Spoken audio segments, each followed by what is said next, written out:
Hello, welcome back to the Hidden Triforce for another episode of Link Between Worlds. In this episode, we're going to explore the Skull Woods, which is a pretty interesting dungeon.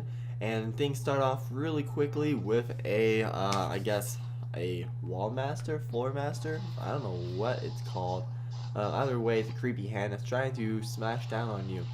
These guys, I guess you can say they've kind of been nerfed in A Link Between Worlds and Ocarina of Time and pretty much any other iteration of them. They're irritating little guys, especially in some of the 2D games. They're really quick and they'll just fall on you like almost no warning.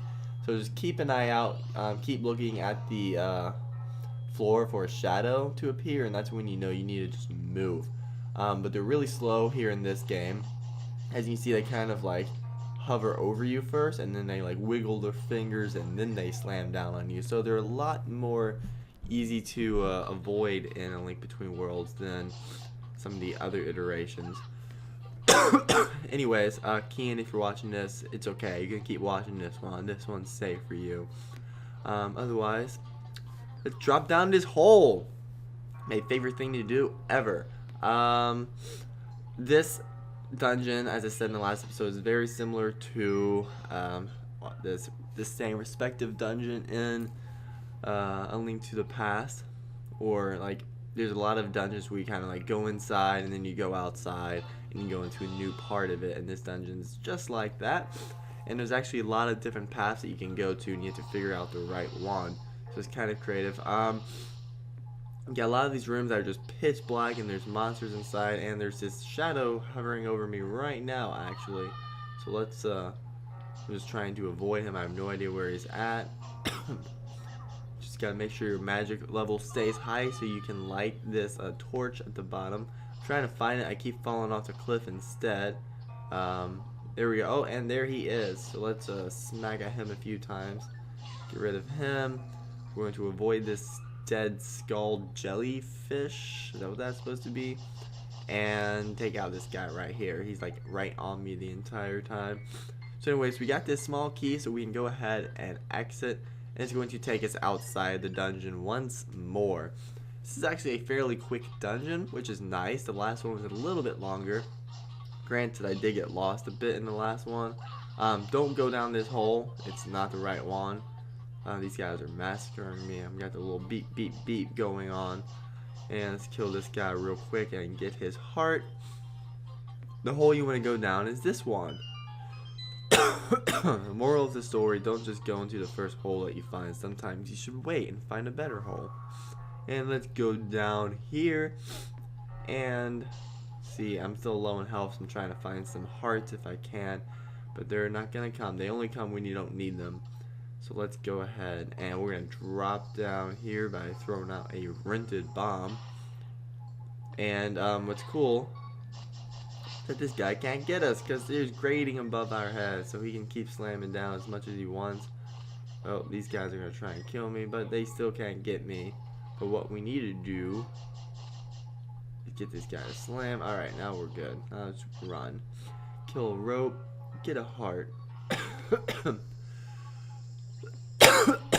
We just need to keep avoiding this guy. Let's just try and kill him for a sec. And then we can drop down and get everything that we need. Kill the jellyfish. Oh, bye, heart. Just dropping down. And got ourselves a small key. This dungeon's going really quickly. And now we got ourselves a shortcut. Not a very overly useful one, but it's a shortcut. And allows us to get back. So, okay, let's pull this and see what happens. Is that going to be enemies, or is the right thing? And this time it's the right thing. There's gotta be some hearts here. We got ourselves a shortcut right to the beginning of the dungeon now, and I'm hoping that there's some hearts in some of these skulls, but doesn't seem to be anything. So I'm just gonna go ahead and head down this way, and we're just gonna go around. That's the great thing about this wall hugging ability. It gives us a lot of accessibility to areas like that. And we got a little bit of everything going on in this room. Heart, got Modorms, Floor Masters. That guy was easy to kill. Alright, good. 3 hearts now.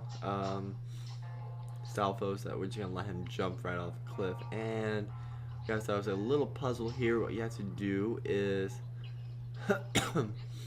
place them out on a way that you kind of merge the walls. There we go. What you need to do is go across it. So now we have a higher access point. We can just go straight across.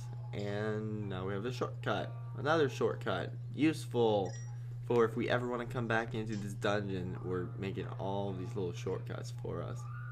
And you got this guy here.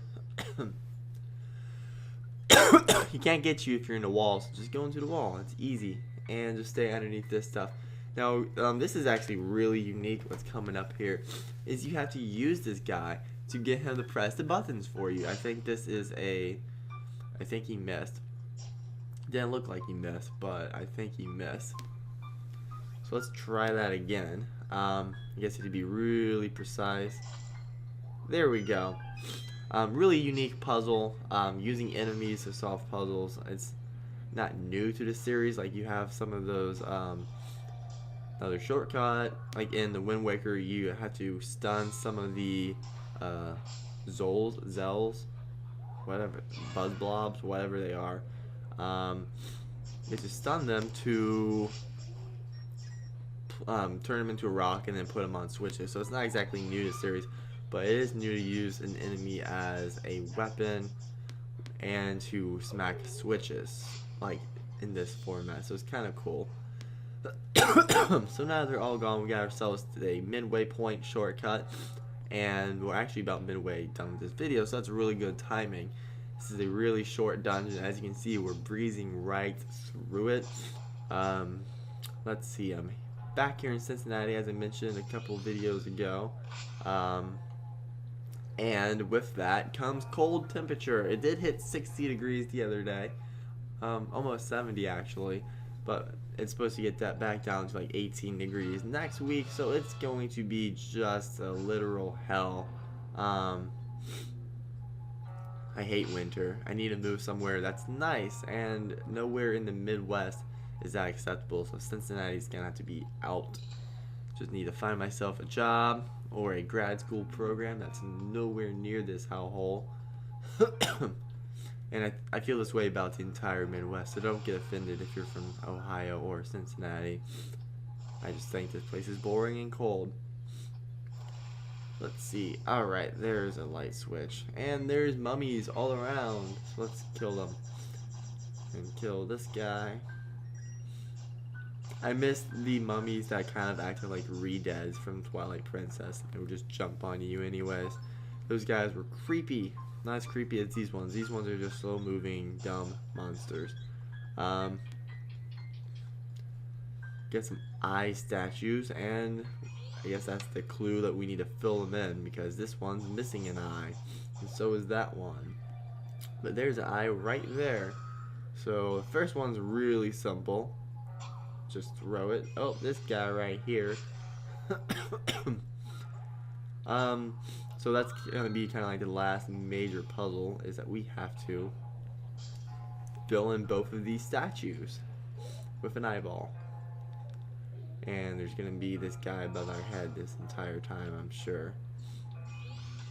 Nope. And slow poke. I guess I could have just walked across the wall the entire time. Maybe it would have been a little bit faster in riding this thing.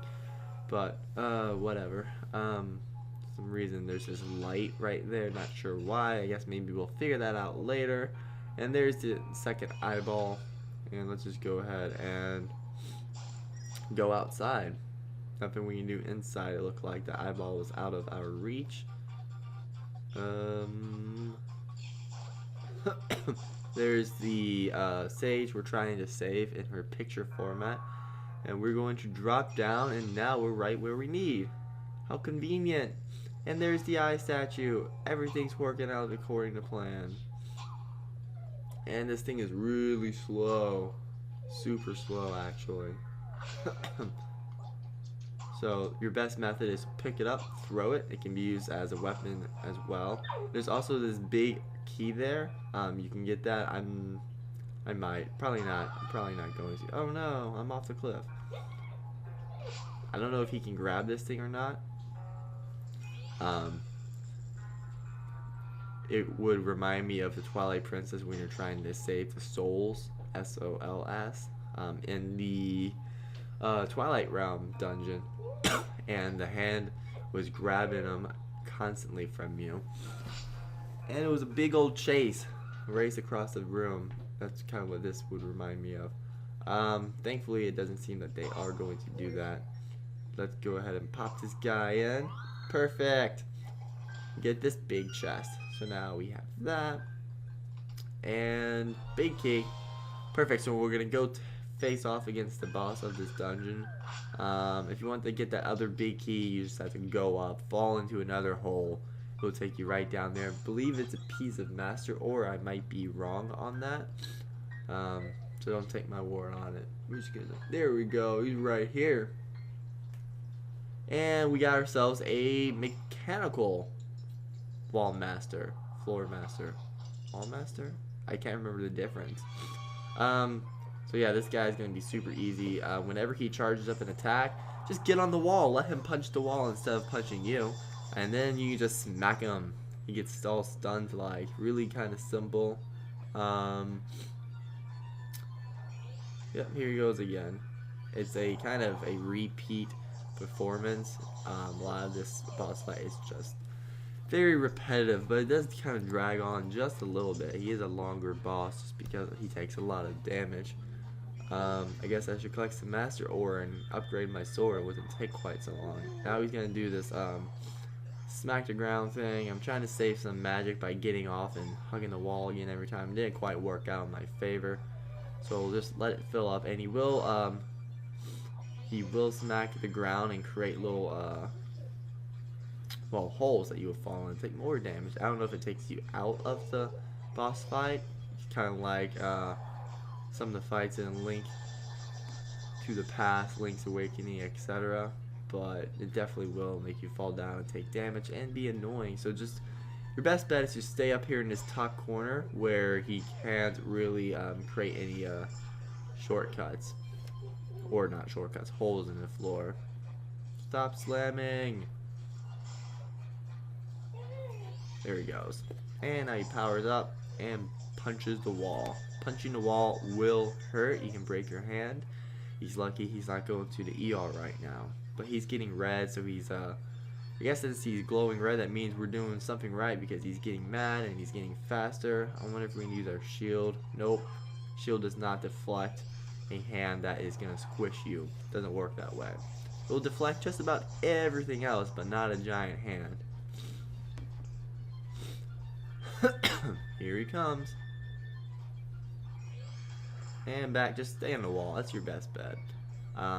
Don't be like me. He's just beating me up. Come on. Come on.